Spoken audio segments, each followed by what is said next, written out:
All right, first, I just want to thank the fans, thank the students for coming out and supporting us tonight on a big game for us, homecoming. Happy homecoming to all that nation. Very proud of our team, the way they continue to fight. And all the credit goes to our players to find a way to win. And our mantra all week long was keep digging. We're close to getting through, and our kids did. We didn't play a very good first half on both sides of the football, and we came in at halftime. We said we're going to either find a way or make a way. And our players made a way today. That was a huge win versus a very good football team. Don't take that 1-6 record lightly, because they had a lot of injuries on their team. They had 7 starters out versus South Alabama. They had a lot of them back tonight. We have a lot of kids that have a lot of bangs and bruises right now. They continue to fight and give their all for Appalachian State. So I'm very proud of everyone involved in our building, and it's on to Marshall. David Ware, 24/7 Sports. Sean, you mentioned kind of the find a way, make a way discussion at halftime. Tactically speaking, what went on? You outscored them 34-14 in the second half. There had to be some I would say some adjustments that you guys made. I think the biggest adjustment, we got stops on defense in the second half. We had able to get a turnover there. Our defensive line got to the quarterback there. It was in the 3 or 4 yard line. We had a sack and a sack fumble, and we scored the next play, and that gave us some life. And that's what we have to have. And these are hard wins, and we're like the heartbreak kids. I mean, it is. It's our kids continue to fight, but that's the momentum. Our defense got some great stops, and our offense capitalized. So I thought we could move the ball offensively about all night. We had some self-inflicted wounds, but when our guys really concentrated and did their 111, then we were able to move the ball and be successful. Talk about Joey Aguilar for a minute. You know, he's got the 2 first half turnovers. Stuff just doesn't faze him. He comes out in the second half. He's 10 for 14, 181 yards, 3 touchdowns.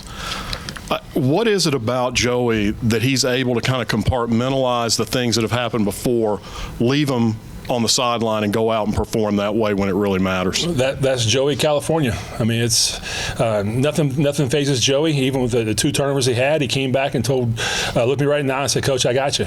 He said, "What will we find?" And that was a relief in some ways, and some ways I didn't know what to think. But that's Joey. He goes out there. He's a gunslinger, and he's going to continue to throw it and make big time plays. He's still learning how to play. I mean, we have to remember he's only played Division I football 8 games. And he's improved every single game. He's gotten better with his reads. He has to make some better decision making, but he's improving on that. But I think the guys around him helped him a bunch tonight, making plays. And like a Christian Horn, that's that one. It's a 8-yard or 10-yard hitch. He makes a guy miss and goes 50 yards. So we'll continue to get better around him, continue to protect him better. But we have a lot of faith and confidence in Joey. Defensively, obviously, Coach Sloan changed the dynamic tonight, changed his set a little bit. It looked a lot like it did last week at ODU, but that was kind of a specific offense you were playing. Clearly, he was trying to do something different tonight with that defense. What were you trying to change, and how do you get rid of these big plays? I think they had 40% of their yardage on just 5 snaps. That's been our Achilles heel all year, are the explosive plays, and our defense should be able to fit it right. The one long run after we scored the second half, that was Nate Johnson, a true freshman, who we had an Army left call, and he didn't get to the B gap. He sat outside, and Nick tried to make him right. But again, we have a running back like Frank Gore Jr. It's hard to make him right all the time. So we'll continue to improve. I like the package we're in right now. It gets our best athletes on the field, but we have to continue to improve and continue to make things right up front. Linebacking core, we have to cover better in the back end. Sean, what do you take out of a win like this? What do I take after a win like this? Mm-hmm. That we have a lot of grit. And I've been saying it all year, and people have been laughing at me, that we have a very resilient group. And we continue to fight and give ourselves a chance to win. And a win like this, we broke through the wall. We had some things go our way, but really we made our own success. We made our big plays ourselves to go out there and continue to execute at times at a high level and go. But this is a win we needed for our program. We're sitting here 4-4, and we have a tough challenge ahead of us. But this is a big win for us. We knew that Southern Miss was a very good football team, and people will laugh about that. They're 1-6, but they have great players. You saw the players on the field. They have a big team. They can run. They got speed. They got a good quarterback and great running back. So we're going to celebrate this tonight and get back to work tomorrow. What kinds of specifics did you see today that were improvements over the last few weeks? I thought our receivers, for the most part, ran the right routes. They caught the ball better than they have. Kanye Roberts continues to improve. Again, he's a redshirt freshman. He had a big run for us tonight. The offensive line, the middle, played well. I think Markel Samuel came in.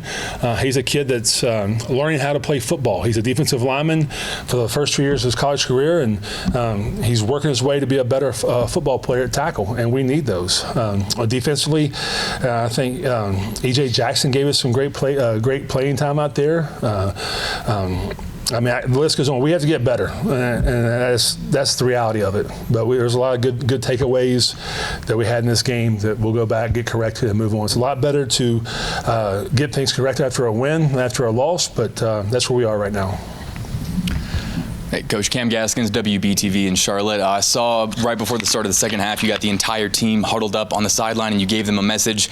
I was up in the press box, so I couldn't quite hear what you were saying. So I'm just curious, what did you say to them, and what was sort of the message to get that comeback going in the second half? It was PG rated, but it was no, it was the same message we had at halftime. I want to make sure we reiterated that 2 times in a row that we have to make a way, and we can't keep waiting for someone else to make a mistake and us capitalize on it. We have to go out there and play great football, play with a lot of enthusiasm, a lot of energy.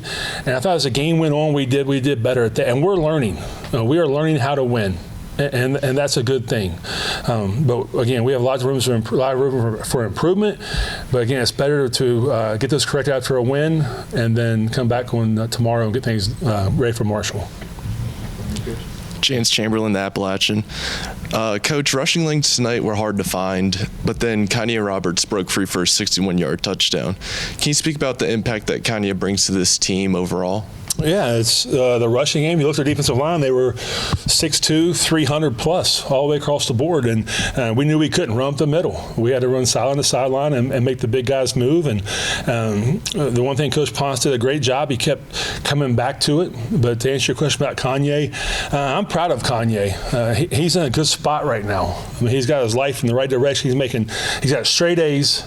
He doesn't miss anything as far as study hall, and there's a correlation when you have your life in line that the football gets better and better. And we're going to depend on Kanye a lot this year. Nate's still battling an injury. He tried to go tonight. I think he got 5 or 6 plays and pulled himself out. And we're going to rely on Kanye. I think just the way he's getting better, the way he's a team player, the way he does anything he can for his teammates to be successful, speaks a lot about his character. Coach, you kind of talked about this in your opening statement, but 9 straight wins for this program that it's had on homecoming week. What's so special about homecoming week and the atmosphere that's created for these game days like this? Well, I am speaking from an alum like myself, that these alumni have a lot of passion for the university. They have a lot of passion for their football team. They have a lot of passion for all of athletics in general. It means something. There's a lot of pride here, and that's what makes Appalachian State different. That, man, this is home. And when people come back to Boone, they come home. And we're very fortunate we were able to give them a victory for the fans and for all the alumni. But it's a good day to be a Mountaineer. I say this all the time, and nothing comes easy when you're a Mountaineer. We weren't born on third base. We had to work for everything we had. That's just not the football program. That's everyone who came to Appalachian State. And that's what makes this place special. That's what makes these victories special. And we'll continue to do our very best to put a great product on the field for them to be happy for the program. Hey, Coach. Patrick McCormick from the Watauga Democrat. You have talked in the past about needing to win the Middle Eight, and you guys did the first half of that by holding them to a long field goal. What do you say in the locker room to get them geared up and ready to go and get that touchdown to come back within 3? No, it's part of our game plan. Whenever you can defer the opening kickoff, that you have a chance to double them up. If you can steal possession right before half and get the ball back, second half, score a touchdown, there's a chance to do that. And we held them to a field goal, scored a touchdown, and then I'm not sure what the time was on the clock, but they went down the exact same play play, the very first play of the next drive, and score a touchdown. So we'll continue. There's so many integral parts of a football game that you have to win. It's not like man, you got to score this on this drive. I mean, there's things game planning wise, the strategies of it. You go back and it's 4th down. It's 4th and 8 with 14 seconds left. Well, if you kick a field goal, all right, and they block a field goal, we've been there before. All right, you go score a touchdown, the game's over. So if you get a field goal, you're only up 7. So go for a touchdown, you might get a PI or you score a touchdown. And that's the mentality we had. And then, we're up 7. And then there's room for everything to go bad, block the extra points. We take a knee and we squib it. And those are the things we talk about. We practice those things at practice. David comes to a lot of practices. He sees how we do things. And he understands that there's every part of a football game we prepare for. And there's nothing that catches us off guard. Our kids know what we're doing. We say, possum, don't score right here. Or we say, listen, take a knee. They understand the why behind it. And with our kids say, you have to tell them why you're doing it. You just can't say because I said so. So our players understand the small integral parts of a football game. And I think it showed tonight. And again, it's a great team victory. Awesome. Last one from me would be, there's going to be a lot of eyeballs and talk about the offensive making the comeback. But can you talk a little bit about Michael Fletcher's strip sack and Jordan Favors' 4th down stop to create this turnaround? Yeah, I'm very happy. I'm very proud of everyone on our defense. And those two with Jordan Favors, he was a starter in the first of the season. And Jordan is going to be a great football player here. Again, he hasn't played much. So we made some adjustments, made some schematical stuff, and he didn't win the position.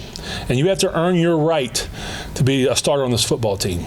And to his credit, he didn't pout. He didn't put his head down and his head in the sand. He came back to work. And we trust Jordan. And that's a big compliment to him as a person, how he continues to fight, and continues to want to be a great teammate. And I'm very happy for him. And Mike Fletcher, man, he's learning what it's like to be a Mountaineer. He's a Michigan State transfer that hasn't played that much football in Division I football. I mean, he's played 200 snaps in 3 years at Michigan State. And now he's a 50 or 60 play guy every weekend here. So he's continuing to get better. But again, we're glad we have him on this team. You can't coach length. And we're glad he's here, but we're happy for our whole football team.